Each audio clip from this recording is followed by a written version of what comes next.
সৰু কিটা খাই পায় কিন্তু সৰু কিন্তু ইমান দি মানে কি চৰাই বুলি কয় তামাম খালোঁ কিন্তু দেই ৰাতিপুৱা হোৱাৰ লগে লগে মানে তাত যাব লাগে এই মাছ মাৰিৰ ওচৰত তোমাৰ এনেকৈ জোপোকা লাগিছে তাত কেলা খৰি কি আকালা এইটো মাছ মাৰি থাকে ন মানুহকেইটা ঠাণ্ডা হোৱা থাকে জলকীয়া থাকে চৰাইকেইটা সুমিয়াই পাখি চাকিয়ে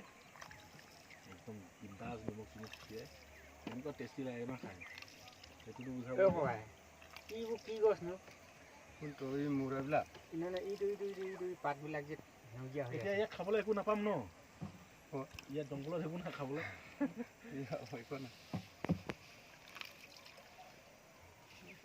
এইবিলাক ভূমিকম্পত দাবি যোৱা গছৰ মূৰা এইবিলাক ন দাদা আমি সেইখিনি ওচৰলৈ যাব নোৱাৰিম ন পাৰিব তালৈ লৈ যাওকচোন এতিয়াতো বহুত ডবল বাঢ়নীলৈকে আছে বহুত ডাঙৰকৈ গোটেই গলিয়ে যেন লাগিছে ন মেচিন নাৱত আনিব লাগে ভেট ভেট ভেট ভেট কৰে তোমাৰ পৰা চাব লাগে এনেকুৱা সৰু যে মেচিন লগাই মেচিনটা বহাই ল'ব লাগে ধান কটা মেচিন ইয়াতে